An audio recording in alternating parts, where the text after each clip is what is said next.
Hello बच्चों, आप लोगों के the most important question economics का जबरदस्त सब्जेक्टिव क्वेश्चन लाया हूँ। आप एक बार खाली आवाज सुनिएगा ना तो आपके माइंड में सेट हो जाएगा। खाली पूरा वीडियो देखिएगा, ठीक है।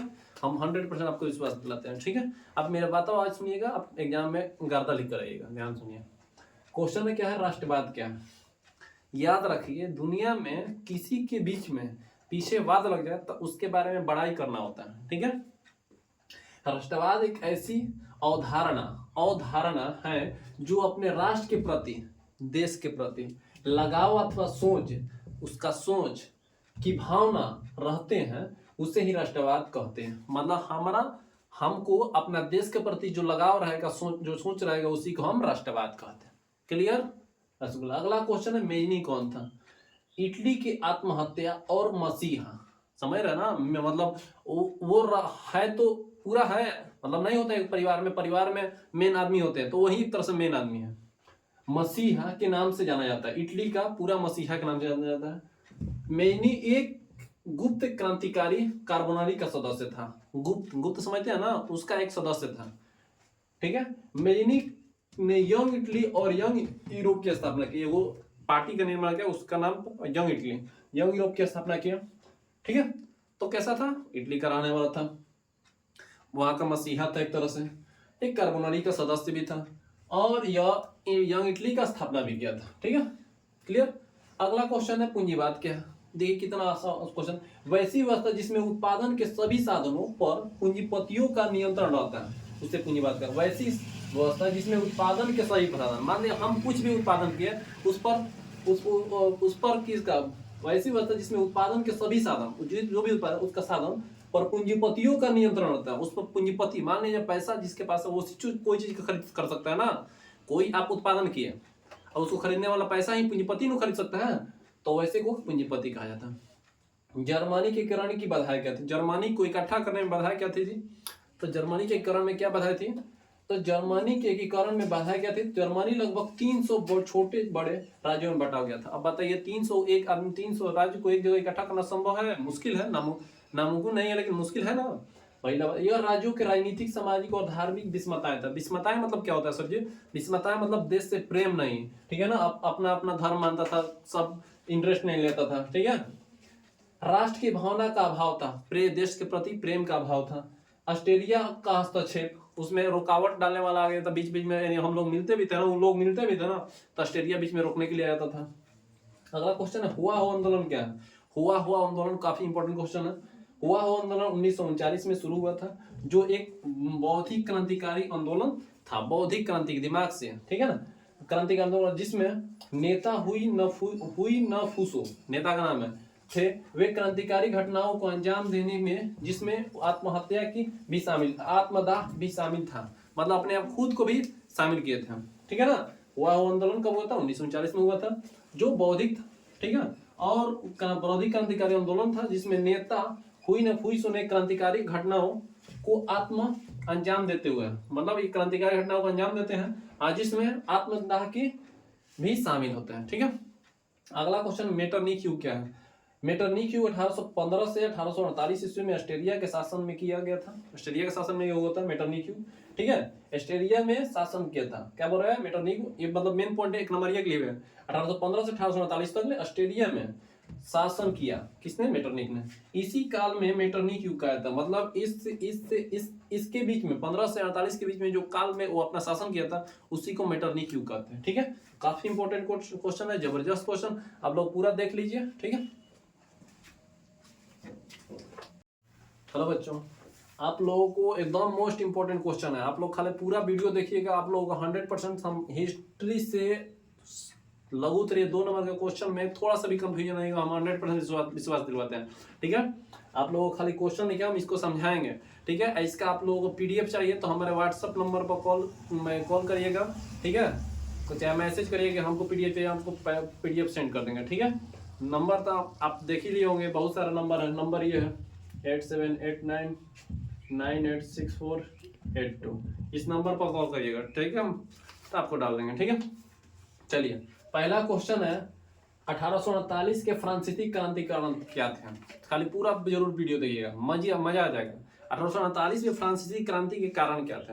अब देखिए हमारे पास टाइम नहीं है कि हम यहाँ पर आंसर लिखे, स्पेस जगह मतलब टाइम है, लेकिन फिर भी समय ज़्यादा लगेगा, इसलिए हम नहीं लिखा हूँ, खाली क्वेश्चन लिखा हूँ। आंसर आप लोगों को पढ़कर समझाऊंगा, ठीक है। इसका आप गलत निगेटिव मत करिएगा, क्योंकि हम यहाँ पर भी क्वेश्चन लिखते हैं, पूरा आंसर लिखते हैं तो बहुत टाइम लगता है, ठीक है। चलिए क्वेश्चन 1848 में फ्रांसीसी क्रांति के कारण क्या था। अब देखिए कोई भी क्रांति लड़ाई झगड़ा होता है ना, तो क्या है होता है समझ लिए, कि जो आदमी देश के होगा वो देश के नाम पर काम करेगा, ठीक है, देश का भलाई के बारे में ना सोचेगा, तो वहां के जनता क्या करेंगे, लड़ाई झगड़ा नहीं करेंगे ना, ठीक है। तो वही बात है, तो क्वेश्चन का आंसर होगा लुई फिलिप की कमजोर एवं उदारवादी नीति का होना। कहने का अर्थ है लुई फिलिप जो था ना वो कमजोर था, वहां का शासक जो था लुई फिलिप वो कमजोर था। लुई फिलिप की असफल विदेश नीति का होना, लुई फिलिप कोई विदेश के प्रति नीति अपनाता था, वो असफल हुआ। राजा में भूखमरी और बेरोजगारी में वृद्धि, क्या बोला, राज्य में भूखमरी और बेरोजगारी में वृद्धि हुआ। क्या हुआ, भूखमरी हुआ और बेरोजगारी आ गया, कहां पर, राज्य में ये सब हो गया, तो बताइए वहां की जनता तो भड़केंगे ना, तो क्रांति हो गई, सोच सकते हैं। अगला क्वेश्चन है गैरिबाल्डी के कार्यों की विवेचना करें। गैरिबाल्डी के कार्यों की विवेचना करें। अब सुनिए, गैरिबाल्डी मानना था कि इटली का युद्ध के बिना संभव नहीं। गैरिबाल्डी का मानना था कि इटली का एकीकरण युद्ध के बिना संभव नहीं था। वो जानता था कि बिना युद्ध की आप क्या करते हैं, इटली को एकीकरण नहीं कर सकते। कौन, गैरिबाल्डी। इसलिए उन्होंने आक्रमण की नीति अपनाई। कौन ये नीति अपना, गैरिबाल्डी ने आक्रमण की नीति अपनाई। लाल कुर्ती और स्थानीय किसानों की सहायता से सिसिली और नेपल्स पर अपना अधिकार कायम किया। ये जगह है, उस जगह पर किसने, गैरिबाल्डी ने अपना अधिकार कायम किया लड़ाई झगड़ा करके। इन्हें सार्डिनिया में मिला लिया। गैरिबाल्डी पोप पर भी आक्रमण किया, ठीक है, सार्डिनिया में मिला लिया। फिर गैरिबाल्डी किस पर, पोप पर भी आक्रमण किया, सारी जगह पर आक्रमण करके अपना अधिकार जमाना चाहता था। परंतु काउंट काबूर ने इसकी अनुमति नहीं दी, गैरिबाल्डी को रोक दिया। कौन, काउंट काबूर ने, ठीक है। तो आप क्या समझे गैरिबाल्डी के कार्यों के, गैरिबाल्डी बोलता था कि इटली को एकीकरण करता बिना युद्ध के संभव नहीं है, और फिर अपना अपना जगह दूसरा जगह पर लाल कुर्ती के नाम से वो स्थानीय किसानों की सहायता से वो सिसिली और नेपल्स पर अधिकार किया, ठीक है। और ये सार्डिनिया में मिला दिया। गैरिबाल्डी पोप पर भी आक्रमण कर लिया, ठीक है, और परंतु काउंट काबूर ने इसी अनुमति नहीं दी, ठीक है। चलिए अगला क्वेश्चन है, जर्मनी के करण के लिए बिस्मार्क की कौन सी नीति अपनाई। जर्मनी के करण में बिस्मार्क की नीति कौन सी अपनाई, तो देखिए बिस्मार्क जर्मनी के करण के लिए सैन्य शक्ति को महत्व समझता था। सैन्य शक्ति मतलब समझते हैं, सैनिक की सहायता से समझता था। जर्मनी को एकीकरण करना है तो बोल रहा है कि सैन्य शक्ति, इसलिए उन्होंने रक्त एवं लोह की नीति है, रक्त और लोह की नीति मतलब लड़ाई झगड़ा वाला नीति अपनाया, ठीक है, अपनाई। अगला क्वेश्चन है बहुत इंपॉर्टेंट क्वेश्चन, जबरदस्त क्वेश्चन, खूनी रविवार क्या, बहुत इंपॉर्टेंट क्वेश्चन। आप समझिए वर्ष 1904 से 5 ईस्वी में रूस में युद्ध हुआ था, ठीक है। उसमें रूस बड़ा सा देश था, जापान छोटा था। जापान क्या किया, वो रूस को हरा दिया। हराने के बाद क्या हुआ, जिसके कारण रूस की जनता अपने ही राजा पर भड़क गई। राजा भड़कने के कारण क्या होता है, वो 2 रोटी के नारे लगाते हुए, ठीक है, 2 रोटी के नारे, पिंड्स पर एक महल था, उस रास्ता में जा रहे थे लोग, तो वहां के राजा ने पहले से गुस्सा में था, वो बोल दिया अपने सैनिकों को मार दो, गोली मार दो। तब फिर वहां के लोगों ने गोली बरसा दी, जिसमें हजारों लोग मारे गए। उस दिन रविवार था, इसलिए खूनी रविवार या लाल रविवार के नाम से भी जाना जाता है, ठीक है। अगला क्वेश्चन है रूसी क्रांति के 2 कारणों का वर्णन करें। रूसी क्रांति के 2 कारण क्या होता है, निरंकुश और अत्याचारी शासन व्यवस्था का होना और किसानों और मजदूरों की दयनीय स्थिति का होना। रूसी क्रांति के 2 कारण क्या था, पहला था निरंकुश, जो भी राजा था ना अपने मन से करता था काम, उस पर कोई अंकुश नहीं लगाता था, अत्याचारी था, इस कारण से। दूसरा है किसानों और मजदूरों की दयनीय स्थिति, किसान और जो भी राजा होता है तो किसान और मजदूर के बारे में सोचना चाहिए, किसान और मजदूर के बारे में सोचते नहीं था, दयनीय स्थिति, इस कारण से भी हुआ। वियना कांग्रेस के 2 उपलब्धियां बताएं। वियना कांग्रेस के 2 उपलब्धियां बताइए, ठीक है। वियना कांग्रेस के क्या क्वेश्चन है, वियना कांग्रेस के 2 उपलब्धियां बताइए। देखिए वियना कांग्रेस 2 उपलब्धियां है। पहला, वियना कांग्रेस द्वारा बुर्बो राजवंश की पुनः स्थापना, बुर्बो राजवंश की पुनः स्थापना हुआ, पहला बात। दूसरा बात है वियना कांग्रेस द्वारा लुई 18वां को कांग्रेस का फ्रांस का राजा बनाया गया। मतलब इसके वियना कांग्रेस द्वारा लुई 18वां जो था राजा, मतलब उसके राजा का राजा बनते जा रहा, तो लुई का 18वां राजा इनके द्वारा वियना सम्मेलन के द्वारा बनाया गया। तो ये काम हुआ, ठीक है ना। और राजवंश, भूर्ववंश के राजवंश की स्थापना कर दिया, तो ये काम ही काम है। अगला क्वेश्चन है, नेपाल और एजेंट ओरिएंट क्या है? नेपाल नेपाम होगा, नपाम, सॉरी नपाम होगा, नपाम नपाम नपाम और एजेंट ऑरेंज क्या है? ठीक है ना। एजेंट ऑरेंज क्या है? नपाम एक तरह का ऑर्गेनिक कंपाउंड है, ठीक है, जिसका उपयोग त्वचा को जलाने के लिए होता है। एजेंट ऑरेंज एक तरह का जहर है जिससे पेड़ों की पत्तियां तुरंत झुलस जाती है और पेड़ मर जाते हैं। जंगलों को खत्म करने के लिए इसका प्रयोग किया जाता है। कहने का अर्थ ये क्या है, नपाम एजेंट क्या है? एक जहरीली जहर है, मतलब जहर है एक, ठीक है ना, रासायनिक चीज है। इसको पत्ती पर छीट देना, पे जंगल में छीट देना, पत्तियां झुलस के मर जाती थी, ठीक है। और वो पहला अमेरिका देश ने उपयोग ज्यादातर किया था, ठीक है ना। तो नपाम और एजेंट ऑरेंज क्या है? एक जहरीली समझिए कि रासायनिक चीज है, उसको छीटकर पौधा पत्ती को जलाया जाता था, ठीक है, मतलब जंगल को साफ करने के लिए इसका उपयोग किया जाता था। खिलाफत आंदोलन क्या है?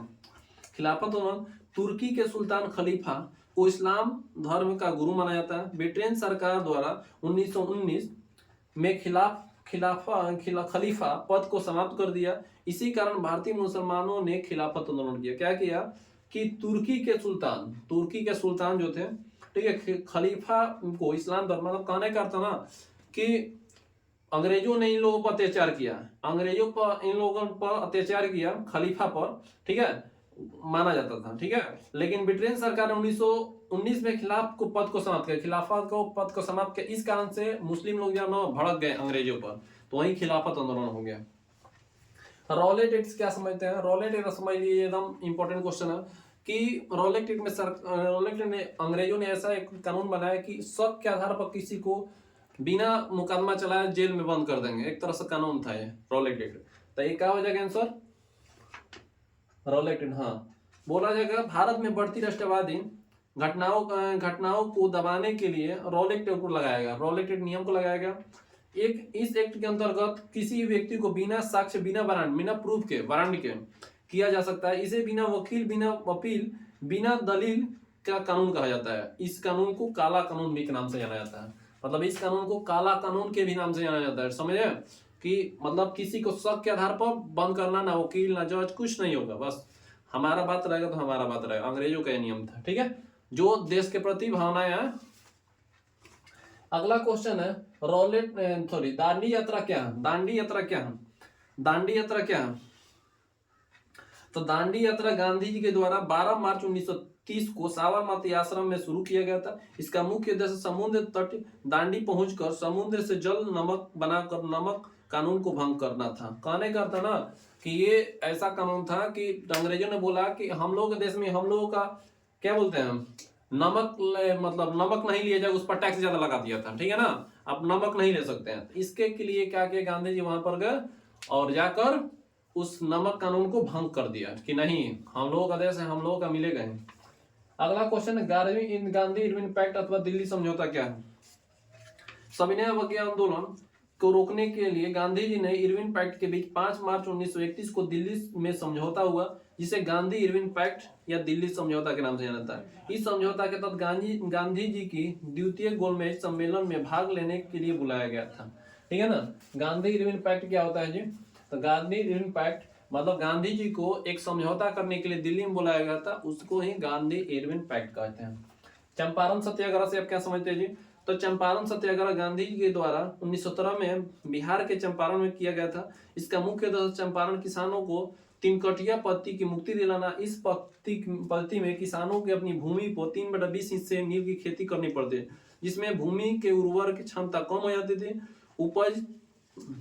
उपजे हुए नील को अंग्रेजों द्वारा अपनाने मनमाने दाम पर लिया जाता, जिससे किसानों की स्थिति काफी दयनीय हो। कहने का अर्थ समझिए क्या होता था, कौन सा क्वेश्चन था? चंपारण सत्याग्रह। चंपारण सत्याग्रह कहानी है कि मान लिया जो अंग्रेजों ने बोला था कि आप खेती करिए, नील का खेती करिए, बरियारी, और 20 कट्ठा में 3 कट्ठा करना है, नहीं आप करेंगे तो आपको पीटा जाएगा, ये किया जाएगा। किसान इसलिए नहीं करते थे क्योंकि नील खेती जहां पर करने पर जमीन बंजर हो जाती, उस जमीन पर कुछ दोबारा कुछ उगता नहीं था। इस कारण से ये आंदोलन करवाया गया था गांधी जी को बुलाकर।